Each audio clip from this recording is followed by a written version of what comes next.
Baik, sebelum kita mulai pelajaran, mari kita berdoa menurut agama dan keyakinan masing-masing. Berdoa nih.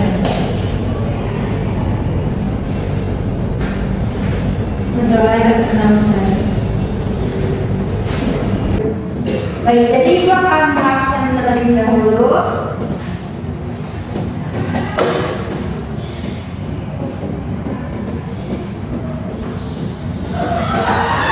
Ella, Fahina, Nia, Gita, Alaira, Krisna, Ilham, Andika, izin. Oh iya. Jadi hari ini kita akan membahas tentang prosedur sarana prasarana dan juga pengadaannya. Di sini ada yang bisa menjelaskan perbedaan dari sarana prasarana dan juga contohnya. Iya, silakan. Bu. Ya. Saya akan menjelaskan mengenai perbedaan sarana dan prasarana. Sarana itu lebih ke alat atau fasilitas yang digunakan untuk mendukung suatu kegiatan, misalnya seperti meja, kursi, atau kendaraan. Sedangkan prasarana itu lebih ke infrastruktur yang mendukung sarana agar bisa berfungsi dengan baik, seperti jalan, gedung, atau jaringan listrik. Jadi sarana itu benda yang digunakan langsung, sementara prasarana adalah segala hal yang mendukung keberadaan sarana itu. Baik, bagus sekali penjelasan dari kita. Untuk selanjutnya, contohnya siapa yang ingin menjawab? Saya Ibu. Ya, silakan. Jadi sarana dikatakan misalnya seperti komputer, meja, kursi, telepon, dan alat tulis. Sedangkan contoh prasarana yang ada di kantor bisa berupa listrik, jaringan internet, sistem ventilasi udara, di kantor, dan lain-lain. Jadi sarana adalah peralatan yang langsung digunakan dalam kegiatan sehari-hari. Sementara prasarana adalah hal-hal yang mendukung keberlangsungan operasional. Ya, bagus sekali Ella. Nah, itu tadi perbedaan dan juga contohnya dari sarana dan prasarana. Selanjutnya, Ibu akan bertanya tentang materi yang akan dibahas pada pagi hari ini. Apakah ada yang tahu?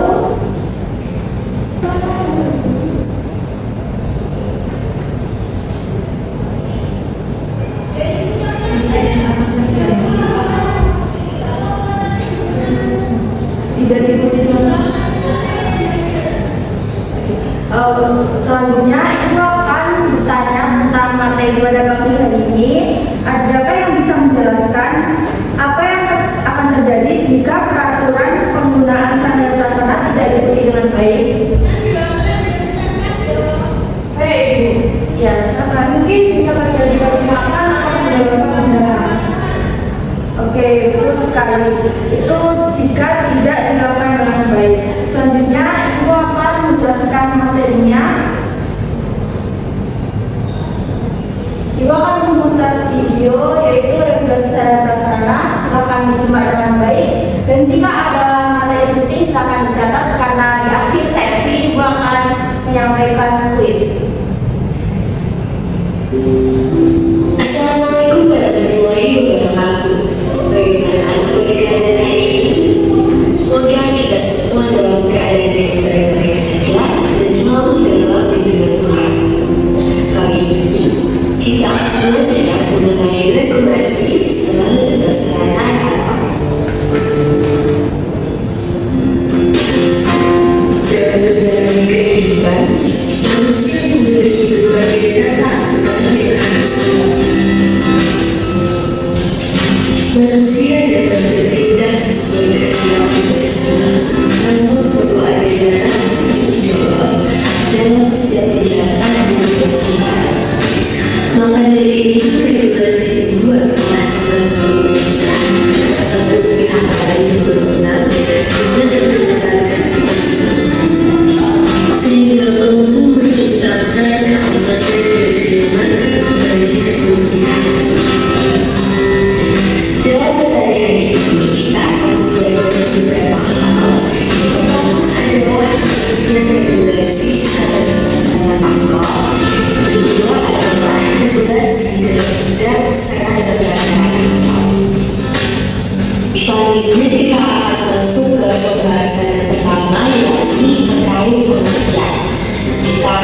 membahas pengertian regulasi terlebih dahulu. Regulasi merupakan suatu peraturan yang dibuat untuk mengendalikan hak kelompok, lembaga atau organisasi di masyarakat demi mencapai tujuan tertentu dalam kehidupan bersama, bermasyarakat, dan bersosialisasi. Regulasi merupakan suatu aturan yang digunakan untuk pedoman hidup dalam kehidupan masyarakat demi mencapai tujuan bersama. Selanjutnya kita akan membahas terkait pengertian sarana dan prasarana. Sarana adalah segala sesuatu yang dipakai sebagai alat untuk mencapai makna dan tujuan. Sarana ditujukan untuk benda-benda yang memiliki ukuran kecil dan dapat digunakan. Contohnya seperti buku, meja, kertas, kursi, dan lain-lain. Sedangkan bentuk prasarana adalah segala sesuatu yang merupakan penunjang utama terselenggaranya suatu proses. Yang merupakan fasilitas yang berbeda. Contohnya seperti gedung, tanah, ruangan, seperti itu. Dan selanjutnya kita akan bahas terkait pengertian regulasi sarana dan prasarana. Regulasi sarana dan prasarana adalah aturan hukum yang dikeluarkan oleh pemerintah yang mengatur tentang standar sarana dan prasarana pemerintah yang berhubungan dengan kelengkapan sarana dan prasarana yang memadai untuk tercapainya pelayanan prima dari rakyat atau masyarakat. Selanjutnya kita akan membahas terkait regulasi bidang sarana dan prasarana. Beberapa regulasi yang pertama adalah peran Menteri Pendaya Aparatur Negara dan Reformasi Birokrasi atau yang disingkat PNP nomor 48 tahun 2013 tentang standar sarana dan prasarana kantor. Yang kedua adalah peraturan pemerintah dalam negeri atau yang disingkat Permendagri nomor 17 tahun 2007 tentang pedoman teknis pengelolaan anggaran milik daerah. Yang ketiga adalah peraturan pemerintah dalam negeri atau Permendagri nomor 7 tahun 2006 tentang standarisasi sarana dan prasarana kerja pemerintah daerah atau yang disingkat PNP nomor 48 tahun 2012 tentang standar sarana dan prasarana kantor.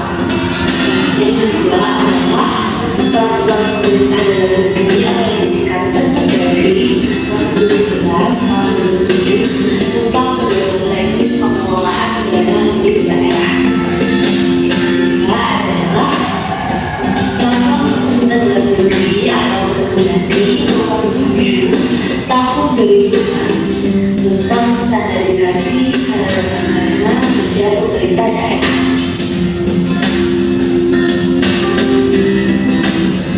Selanjutnya kita akan membahas terkait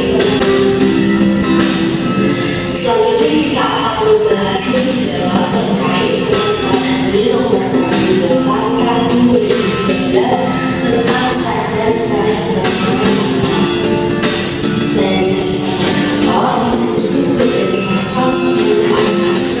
Yang pertama adalah asas yakni pertama asas tersebut kantor harus dilakukan secara teratur sesuai dengan aturan yang berlaku. Selanjutnya kedua adalah hal minimum yakni penataan serta lingkungan kantor harus dilakukan secara profesional. Artinya antara kantor satu dengan kantor lain memiliki fasilitas yang sama atau berbeda.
di lingkungan kantor harus dapat dipertanggungjawabkan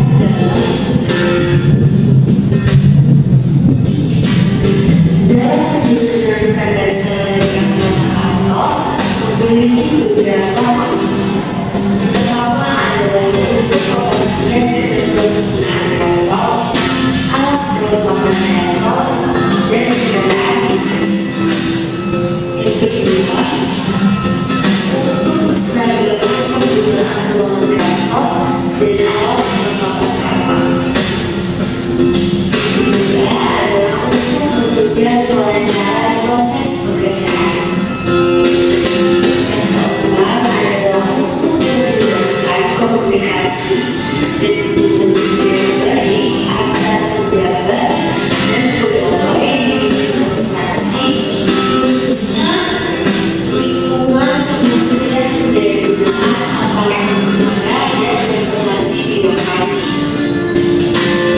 Selanjutnya adalah untuk melakukan tugas pengawasan dan pengamanan. Dan yang terakhir adalah untuk kemudahan pengembangan aksi dan dokumentasi. Berikut ini standar sarana prasarana kantor yang terdapat dalam semua tempat melaksanakan pekerjaan perlengkapan yang disesuaikan dengan kebutuhan. Contohnya pekerjaan bola dan perlengkapan. Yang kedua adalah ruang yang berfungsi sebagai pekerjaan atau pelengkap dalam kegiatan kantor. Kepada sejumlah ruang aksi dan lain-lain. Yang ketiga adalah perlengkapan ruang kantor. Masing-masing ruang kantor memiliki standar perlengkapan yang berbeda-beda. Contohnya, pada ruangan pertama memiliki standar perlengkapan terhadap meja persiapan, tatanan negara, foto presiden dan wakil presiden, whiteboard, LCD, jam meeting, meeting, dan lain-lain. Yang keempat adalah perlengkapan ruang kerja. Sebagaimana ruang kantor, masing-masing ruang kerja juga memiliki standar perlengkapan yang berbeda-beda. Contohnya pada ruang kerja, iPad, konsola, alat laparoskopi, sajadah, dan AC. Dan yang kelima adalah kendaraan. Masing-masing jabatan memiliki standar kendaraan yang berbeda-beda. Ini standar kendaraan yang berbeda-beda. Selanjutnya kita akan membahas terkait peraturan pemerintah dalam negeri atau Permendagri Nomor 17 Tahun 2007 tentang pedoman teknis anggaran milik daerah. Dalam peraturan ini dijelaskan pengertian barang milik daerah, yakni semua barang yang dimiliki atau diperoleh atas APBD atau perolehan lainnya yang sah. Selanjutnya, barang milik daerah perolehan lainnya yang sah barang diperoleh sebagai tidak-usahnya pelaksanaan dari perjanjian kontrak, ketentuan undang-undang, dan urusan pengadilan yang telah memperoleh kota tertentu. Kemudian pada Permendagri Nomor 17 Tahun 2007 tentang yang membebas anggaran dijelaskan terkait pengelolaan barang milik daerah yang meliputi 13 tahap. Pendataan, pendanaan, hingga yang terakhir terdapat tuntutan dari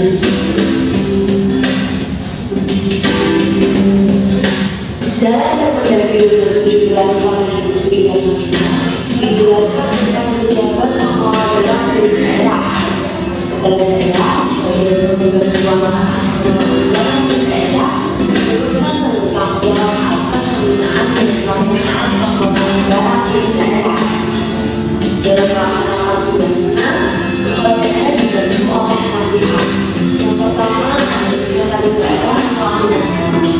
Yang kedua adalah kepala biro akan menjadi pengelola barang milik daerah selaku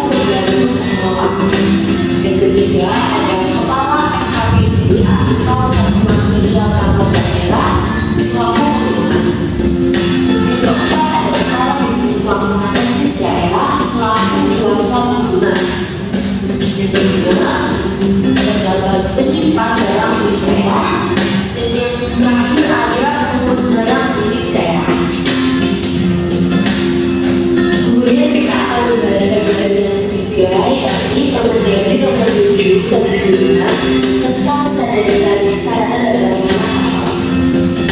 Kemudian kita akan membahas regulasi yang ketiga yakni Permendagri nomor 7 tahun 2006 tentang standarisasi sarana dan prasarana. Standarisasi dan prasarana kerja meliputi yang pertama ada ruang kantor, pengelompokan kantor, rumah dinas, dan yang terakhir adalah kendaraan. Dalam praktek ini biasanya lebih mampu dalam standarisasi sarana dan prasarana kerja seperti standar ukuran ruang kantor, spesifik ruang kantor yang harus dimiliki masing-masing ruangan, jenis-jenis rumah dinas, jenis-jenis kendaraan dinas, dan masih banyak. Sekian dengan materi hari ini.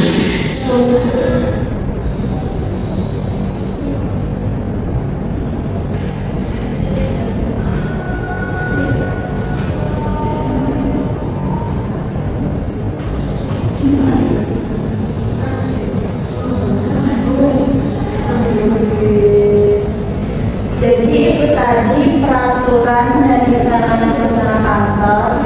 Selanjutnya Ibu akan menjelaskan prosedur administrasi pengadaan, penyimpanan, penyaluran sarana dan prasarana kantor. Jadi apa itu pengertian dari pengadaan sarana prasarana? Mungkin Mbak Maria mau membacakan. Pengadaan adalah kegiatan penyediaan sarana dan prasarana untuk menunjang pelaksanaan tugas kantor. Ya, itu tadi adalah pengertian dari pengadaan sarana dan prasarana kantor. Terus tujuan dari pengadaan sarana dan prasarana kantor yaitu untuk mendapatkan pembekalan yang tepat, baik tepat waktu, tepat jumlah, tepat waktu, tepat sumber, tepat harga, tepat lokasi, dan juga tepat peraturan. Di sini ada 4 asas dalam pengadaan sarana dan prasarana. Yang pertama ada asas kecepatan. Asas kecepatan ini adalah proses pengadaan yang harus dilakukan dengan cepat dan efisien agar kebutuhan sarana dan prasarana dapat segera terpenuhi tanpa terpenuhi tanpa menghambat operasional dan layanan. Yang kedua ada asas ketepatan. Asas ketepatan ini adalah pengadaan yang harus sesuai dengan spesifikasi kebutuhan dan tujuan yang telah ditetapkan agar sarana dan prasarana yang diperoleh benar-benar mendukung kegiatan yang direncanakan. Selanjutnya ada asas kebenaran. Jadi asas kebenaran ini adalah semua proses dalam pengadaan yang harus didasarkan pada data yang akurat, transparan, dan sesuai dengan aturan yang berlaku untuk menghindari kesalahan atau penyimpangan. Dan yang terakhir adalah asas pengamanan. Asas pengamanan ini adalah pengadaan yang harus menjamin keamanan baik dari segi fisik, saraf, aspek hukum maupun administratif, sehingga tidak menimbulkan risiko atau masalah di kemudian hari. Nah, ini ada 7 prinsip pengadaan sarana dan prasarana. Yang pertama adalah prinsip efisiensi, prinsip efektif, prinsip transparan, prinsip terbuka, prinsip bersaing, prinsip adil, dan prinsip akuntabel. Ini 7 prinsipnya. Ada yang ingin membacakan? Mungkin ya, ingin membacakan. Yang pertama yaitu prinsip efisiensi pengerjaan harus dilakukan dengan penggunaan sumber daya seminimal mungkin, tetapi tetap mendapatkan hasil yang optimal. Dan yang kedua adalah prinsip efektif, yaitu sarana dan sarana yang diberi harus sesuai dengan kebutuhan dan tujuan organisasi agar dapat memberikan manfaat maksimal. Yang ketiga yaitu prinsip transparan. Semua proses pengadaan harus terbuka, jelas, dan dapat dipertanggungjawabkan agar tidak terjadi penyimpangan. Yang keempat, prinsip terbuka. Kesetaraan pengadaan harus dapat diakses oleh semua pihak yang memenuhi syarat tanpa diskriminasi Cukup. Selanjutnya silakan Bisma. Yang nomor 5 yaitu prinsip bersaing. Nah, dalam pengadaan harus dilakukan dengan memberikan kesempatan yang sama kepada penyediaan barang ataupun jasa yang kompeten untuk bersaing secara sehat. Yang keenam itu ada prinsip adil. Semua pihak yang terlibat dalam pengadaan harus diperlakukan secara objektif tanpa diskriminasi atau keberpihakan tertentu. Yang terakhir ada prinsip akuntabel. Setiap tahapan pengadaan harus dapat dipertanggungjawabkan secara hukum, administrasi, dan keuangan untuk menghindari penyimpangan. Nah, selanjutnya itu ada sistem pengadaan sarana dan prasarana. Ada dua sistem, yaitu sistem sentralisasi dan desentralisasi. Nah, di sistem sentralisasi itu kelebihannya ada yang pertama dapat mengurangi harga persatuan, yang kedua dapat mengurangi biaya tambahan, yang ketiga dapat mendukung program standarisasi dan pertukaran logistik antar bagian. Tapi ada kekurangannya, yaitu dapat mempengaruhi tingkat efektivitas dan efisiensi unit kerja dan organisasi secara keseluruhan, dan juga memenuhi permintaan kebutuhan pada unit kerja tidak sesuai dengan kebutuhan. Yang kedua itu ada sistem desentralisasi. Kelebihannya yang pertama, kebutuhan perbekalan di masing-masing unit kerja dapat dipenuhi sesuai kebutuhan dan menjamin ketepatan pemberian perbekalan. Ada kekurangannya, ada tiga, yaitu kecenderungan unit kerja untuk mendapatkan perbekalan baru. Ada berbagai macam perbekalan yang beda sehingga tidak mendukung standarisasi dan normalisasi. Dan yang ketiga, ada biaya tambahan yang lebih besar. Ini ada metode pengadaan SAPRAS, yaitu yang pertama ada perencanaan barang yang dibagi menjadi dua, yaitu penentuan kebutuhan dan penganggaran. Penentuan kebutuhan ada pelayanan, misalnya yuridis, syarat proyek, sosioekonomi, teknoekonomi, dan catatan inventaris. Di penganggaran ada pengadaan, yaitu pembelian, penempatan, perbaikan, penukaran, penyewaan, pinjaman, dan hibah. Dari pengadaan itu masih dibagi jadi kelola, pengadaan langsung, tidak langsung, sayembara, seleksi sederhana, seleksi umum, pemilihan langsung, pelelangan sederhana, pelelangan terbatas, dan pelelangan umum. Dan dari pengadaan sarana prasarana ada prosesnya. Yang pertama, kelengkapan data tentang barang yang akan dibeli, yaitu identifikasi kebutuhan sarana prasarana, menentukan spesifikasi barang, jumlah, harga perkiraan, dan vendor potensial. Dan yang ketiga, mengisi dokumen pendukung seperti proposal, pengadaan, dan anggaran biaya. Yang kedua ada pengolahan data. Pengolahan data ini misalnya menganalisis data barang berdasarkan kebutuhan dan anggaran yang tersedia, membandingkan penawaran dari berbagai vendor untuk mendapatkan kualitas terbaik dengan harga yang kompetitif. Selanjutnya menyusun laporan atau rekomendasi untuk proses persetujuan. Dan yang ketiga ada yang berdasarkan hukum. Yang pertama, pengadaan harus mengikuti regulasi yang berlaku, memastikan proses transparan, akuntabel, dan bebas dari konflik kepentingan. Dan yang terakhir, melibatkan hubungan kontrak dan perjanjian hukum yang sah antara pihak terkait.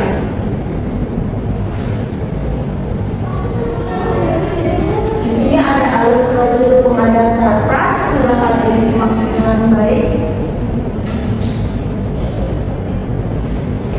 Assalamualaikum warahmatullahi wabarakatuh. Kita bertemu lagi di pelajaran sarana dan prasarana. Dan hari ini kita akan membahas tentang prosedur pengadaan atau alur proses pengadaan.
kebutuhan barang.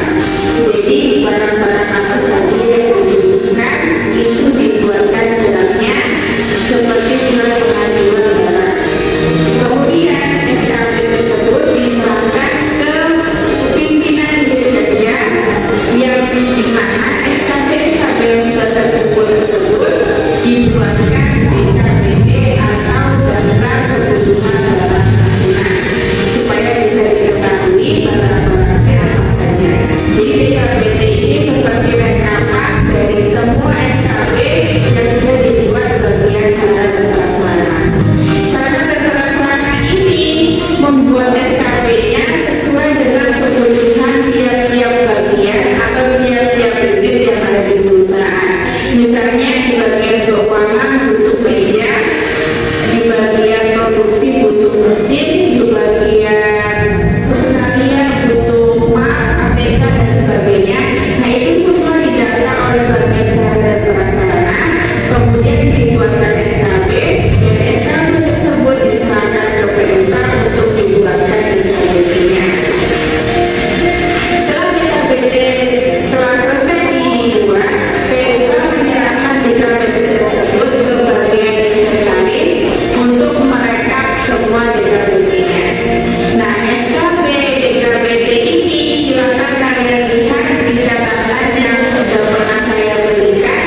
Bentuknya seperti apa? Silakan kalian pelajari. Kalau tidak bentuknya seperti apa, silakan kalian pelajari. Kalau tidak paham, nanti bisa kalian tanyakan. Kemudian dari DKBT rekaman tersebut diserahkan oleh inventaris kepada direktur, di mana DKBT ini nanti akan dijadikan pedoman untuk diadakannya rapat. Rapat ini oleh direktur diadakan bersama dengan PUK atau unit kerja dan bagian keuangan untuk dirapatkan apakah barang-barang ini benar-benar dibutuhkan atau tidak. Kalau memang benar-benar dibutuhkan, berapa anggaran atau biaya yang harus dikeluarkan. Nah, itu dirapatkan di proses direktur mengadakan rapat bersama PUK ini. Setelah rapat selesai, hasil rapat itu diserahkan ke bagian sarana dan prasarana. Jadi hasil rapatnya ini masih berbentuk DKBT itu diserahkan ke bagian sarana dan prasarana untuk diperiksa bersama dengan bagian inventaris apakah barang-barang tersebut sudah fix atau sudah benar-benar sejumlah itu barangnya, tidak ada kesalahan, tidak ada yang lebih, tidak ada yang kurang, dievaluasi oleh bagian sarana dan prasarana bersama dengan inventaris. Kemudian kalau sudah benar hasil rapat itu DKBT itu sudah fix, DKBT tersebut diserahkan ke bagian keuangan untuk dibuatkan RAB atau rencana anggaran biaya. Jadi bagian keuangan setelah mengetahui, setelah menerima DKBT, oh ternyata barang-barang yang dibutuhkan adalah ini dan jumlahnya sekian. Nah, oleh bagian keuangan dibuatkan rencana anggaran biaya supaya diketahui berapa uang atau anggaran yang harus dikeluarkan untuk membeli barang-barang yang ada di DKBT tersebut. Setelah RAB dibuat, bagian pengadaan akan menerima anggaran atau di sini uang dari bagian keuangan untuk membelanjakannya sesuai dengan RAB yang sudah ada. Jadi uang yang diterima oleh pengadaan ini yang dikasih sama bagian keuangan itu nanti akan dibelanjakan sesuai dengan rencana anggaran biaya yang sudah dibuat oleh bagian keuangan. Setelah itu, sarkas atau barang-barang yang sudah dibeli diserahkan ke pimpinan unit kerja untuk diberikan atau didistribusikan kepada unit-unit yang membutuhkan.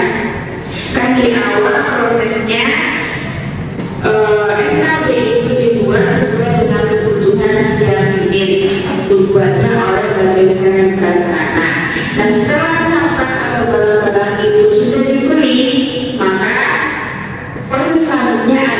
mendistribusikan barang-barang tersebut ke unit-unit yang tadi meminta barang-barang tersebut. Dan ini biasanya didistribusikan oleh PUK.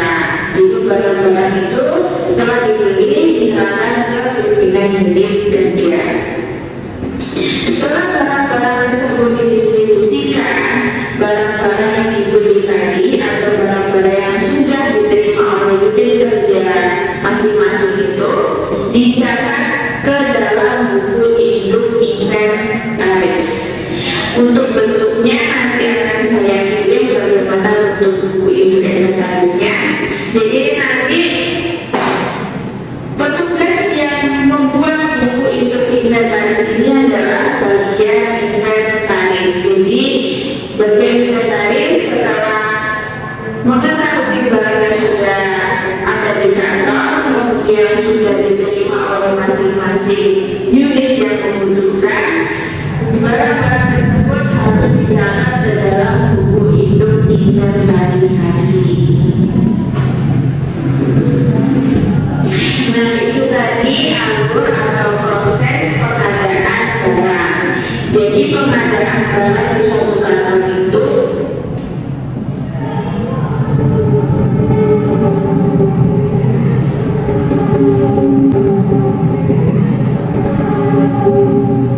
Nah, jadi itu tadi pemaparan materi mengenai peraturan dan prosedur administrasi sarana prasarana kantor. Di sini itu ada 2 pertanyaan yang bisa menjawab. Ibu akan memberikan poin, yaitu hanya untuk mahasiswa saja. Yang pertama, apa yang harus dilakukan pertama kali sebelum membeli barang baru untuk kantor? Ya, silakan. Perencanaan dan pengecekan dokumen barang itu. Nah, betul sekali. Untuk pertanyaan yang kedua, setelah barang baru diterima di kantor, apa yang akan perlu dilakukan? Kalau menurut saya barang semua harus disimpan dengan aman. Nah, iya. Kalau poin juga untuk siapa tadi? 2 siswa? Lala sama Krishna. Nah, ya, silakan masuk.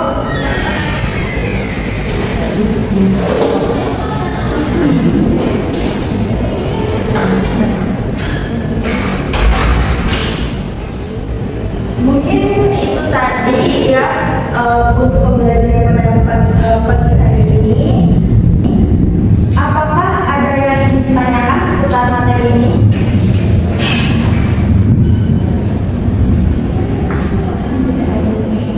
Tidak ada Ibu. Oke, tidak ada. Baik, sekian ya pertemuan pada pagi hari ini. Jika tidak ada pertanyaan, terima kasih. Semoga materi ini bermanfaat. Sekian. Mungkin bisa ditutup berdoa. Tadi siapa yang mulai? Silakan ditutup. Silakan ditutup.